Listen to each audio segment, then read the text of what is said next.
kind of like following a ship through the Black Zone. Is that what they called it, Ryan? Oh god.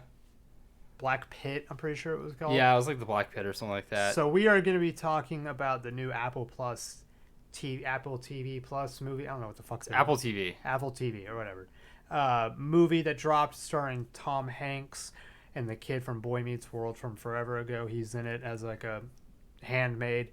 But he is in a movie called Greyhound that just came out. So Ryan, do you want to give the synopsis of what the fuck happened in Greyhound? Very simple synopsis. I mean, and obviously we're gonna spoil the shit out of this. Spoilers! So, spoiler warning.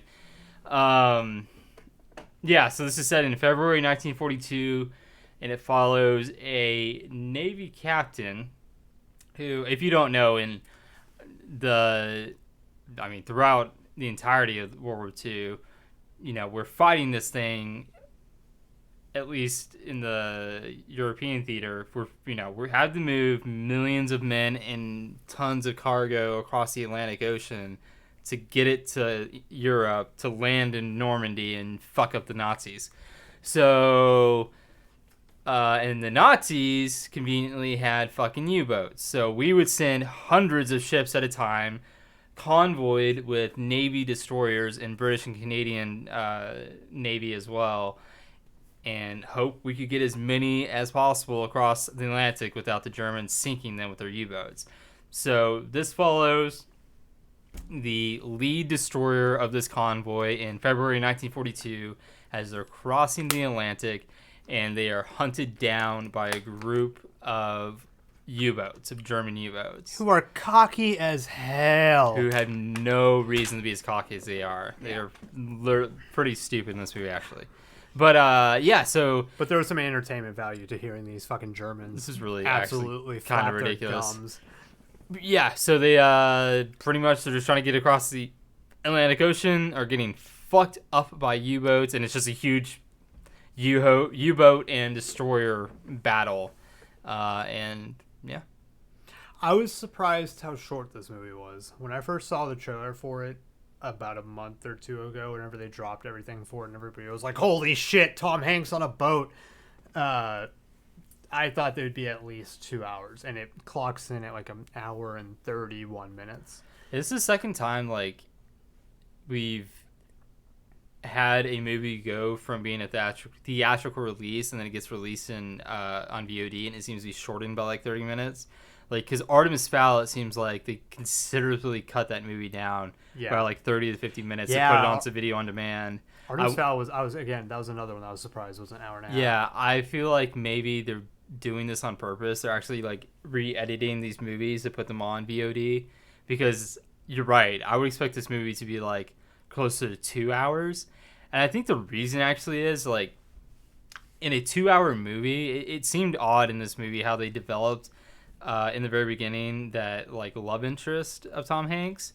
But it was like very super weird. I feel like that was a very fleeting part of the VOD version of the movie, and maybe there was like way more character development in the VOD version, because I think they're doing a condensed version for VOD to keep the audience engaged. Like if you go to a theater, you're way less likely to get up and leave the theater because it's too long or you don't like it. On VOD, it's like you're one click away. So many distractions around you. Yeah, you're one click away from not finishing that movie, right? So that is an interesting theory that I have not thought of and would like to ask somebody about now. Right. I mean, it seems like that because, the way they actually, like, if that's the case, the way they cut it, I liked it way better, because I feel like if they had made this like a 2 hour movie and done like a whole bunch of character development, it would have like actually broken up the movie, because like, I agree. You would have had like these pauses in the action to like focus on Tom Hanks and like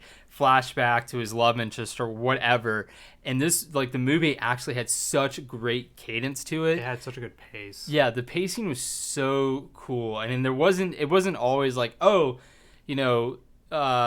shit's happening over here, so you have to go like do something over here, or like there's a lot of like different things that happen throughout the movie, and it wasn't just like one huge action scene, but it still like was fast paced enough to keep you engaged. And like if they had cut away for 30 minutes to explain who this lady was in the beginning of the movie, then it really would have, I think, taken away from the quality of it. No, and I agree. And I think when I say like, oh, I'm surprised it was an hour and a half, I'm always surprised by it because yeah, I would expect them to add in a bunch of bullshit like that doesn't matter. And the fact that it's an hour and a half does the story so well. And the only real like lull in the action is probably one of the most suspenseful moments of the movie, which is the funeral scene. Yeah. That's the only moment where it kind of like slows down, but then you have state like it kind of shows you exactly what could happen to all these people, and so then you're almost as tense as possible because it's like, okay, I don't want any of these people to die now. Like I don't want anything to happen to any of these people. Well, and it could happen at any second. It's worth pointing out that the character that Tom Hanks portrays, it is actually his first command. Like he's been in the Navy a long time, and this is actually like his first captainship, and like he's the first time he's a commander of a ship, and it's also the first time he's ever done one of these Atlantic crossings. Like these Atlantic crossings, like this was a major, probably the biggest part of the war. Just for years and years and years, the Atlantic Ocean was a fucking death zone. Like you could not get halfway across the Atlantic Ocean without getting attacked by something out there, and so like. It was literally the worst job to have in the Navy was to protect convoys across the Atlantic Ocean. Yeah. And so for it to be his first one, and it's his responsibility to protect hundreds of ships and thousands of lives, like to see his men die for the first time under his command. Clearly, I mean, it's Tom Hanks. He portrayed it like brilliantly, but it clearly affected him like so severely, and he almost got murked. Even much so because like one of the people who died was his like personal chef, basically. That was one of the motherfuckers. You didn't get that? that? I didn't realize that. How? Like because then there was a new one at the end. The new one, and he calls him by the old guy's name. He's like, no, I'm whatever. Yeah, it's that scene. Shit. That's fucked up. Yeah, dude. No, but like, because it's such a condensed time, you really have to kind of get into the meat of the whole conflict, and you know that this conflict only kind of plays out over a certain period of time. So it's like they didn't have a lot of extra baggage or like extra time to really work with. They were constrained to like. We have to portray these people going across an ocean in like basically 36 to 48 hours. Mm-hmm. So it's like there's not a lot of extra stuff going on. Everybody is so on point through that entire voyage that there's no other real fun moments or fun little like light moments. It's all like taut. Something could happen right now. Mm-hmm. We are all on deck. Like nobody is not at attention right now. And you just do that for an hour and a half, and you're in for a fucking ride. Yeah. So I would say, like, I would give, like, high marks on the story and the way they portrayed the action scenes. And, like, but I think we do have to discuss some of the CGI issues with this movie. Yeah. They're not great. I mean, it's not... Okay. So... I would really like to see some behind the scenes footage of this stuff because I would love to see how they shot this. Like, were they actually out in the ocean on boats shooting this? Were they on a sound stage in, a huge pool shooting this, which I think is the case? Or, how they shot it, because like you could clearly tell like the movie actually starts when they are finally out in the ocean. The movie starts from like a 10,000 foot view overhead, and it slowly zooms in to the convoy, and you just see fucking hundreds of ships for miles and miles and miles across the Atlantic Ocean, and it finally like zooms into the destroyer that we're going to be living on for the movie, right? Yeah. Those shots were amazing, and then when you got onto like the very close quarters shots, when they were actually inside the ship and they were in like the radar room or on the radio room and whatnot, those were shot beautifully, right? Any part of the movie where there's like clear action where they're trying to show ships maneuvering the ocean, and they're trying to show combat between different ships or U-boats. Whatever CGI they used to create the water and the waves and the effects of bullets and bombs like blowing up in the water, it was so bad. Like, I mean, it wasn't.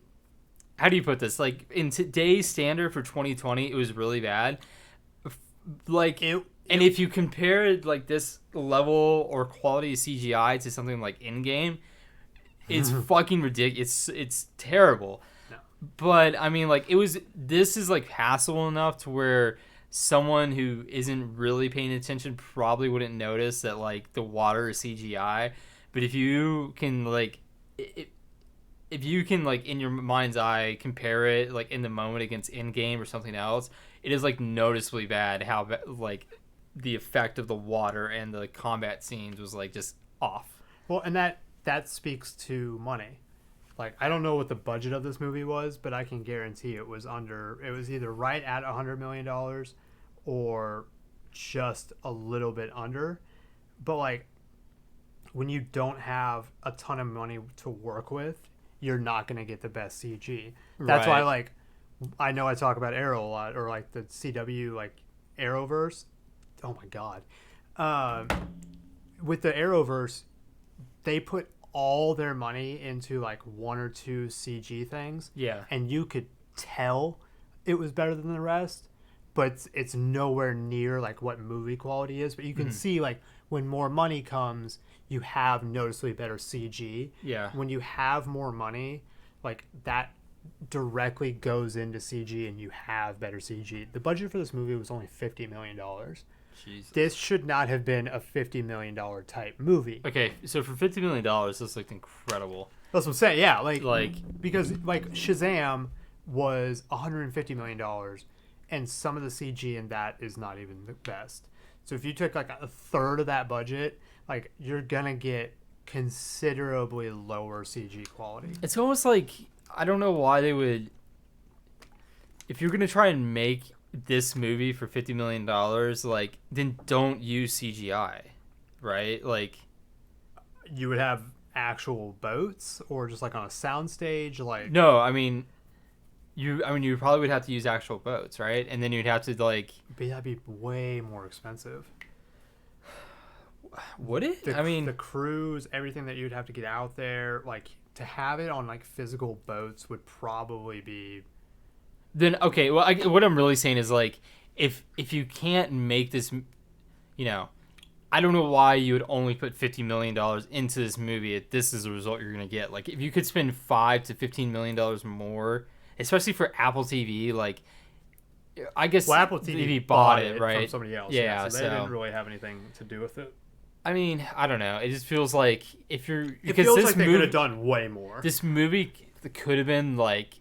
It could have gone down as one of the best World War II movies ever made if it hadn't been for like very small things like it being insanely noticeable in certain scenes that they're not in the fucking ocean. Well, right? Like, then there's the scene with there's like a carrier when the carrier? The carrier or the merchant ship. Okay, yeah. Where they go side by side. They go side by side, and Tom Hanks is like fucking watching it go by him, and it's just like, okay, that's obviously like a CG thing. Yeah. With like, you can see like the water and like almost even like what he's holding on to is CG. Like everything around him. And then that scene like would have been actually the easiest to do in real life. Like all you have to do is get him like on a rail somewhere, right, and get that shot, and then the second shot is just like. Fucking drive a cruise ship like next to a port somewhere. I thought about that. Yeah, just like fucking literally just do like a drive-by. Like, put Tom Hanks somewhere at the end of a fucking dock. You don't even need it to be like they had this shit like hitting each other and like scraping metal. You could have done like probably at least 100 feet, and you would have gotten the same drama. Exactly. Of, like the other people yelling at them. All you have to do is lay in the fucking sound effect of metal scraping against each other, like. And no one will know the difference, right? Yeah. If you had the angle right, no one will know that those two ships didn't hit each other. But instead, you literally just had a green screen fucking scraping against that scene looked like Titanic from 1997. Like, yeah, right? So Which, like, and that's the really shitty thing about this is, like, it's a good movie. yeah, Like, most people are not going to bitch about the CG. Maybe some will. Maybe they'll just be like, oh, that's fucking obviously fake. I think anyone under 40 years old will. Okay. No, Yeah. yeah, because they've grown up with better CG. But Yeah. it just really sucks because this is a good movie and he does a really good job acting in it. Yeah, you And can't take anything away from everybody the story around or him the is acting. really good. Yeah, so like the story's great, the acting in it is amazing. There's some really poignant moments where it's just like, God damn, dude, like this is insane. But it gets tripped up by you're watching it and then all of a sudden it's just like, okay, well that's just 10 million different fake planes, like, and it's Yeah. like the aerial shot where you see everything. It's like, okay, that's cool, but like And not you know what's real. interesting? Like, Like the end of the movie where they're the three warships are splitting off from the convoy to go to the dock as they are going off to their where they were going, right? oh yeah, yeah. And so like everyone on the ships are like cheering, like Yeah. they had to do that for real. That was real. That couldn't be CGI, right? No, that was CGI to hell. How do they do like The cheering? like 100 where they just like Yeah, they just get like people, like 10 or 15 people in like a sound booth, and they just start yelling, and then they just overlay that onto that scene. but they had scenes and shots of the men like on the boats like like going by and like moving on the ship and whatnot on like the opposite ship No, I see what on the you mean. cargo ship, right? I don't I mean know. I guess you could do that like you could build like multi-tiered green like you know Green screens.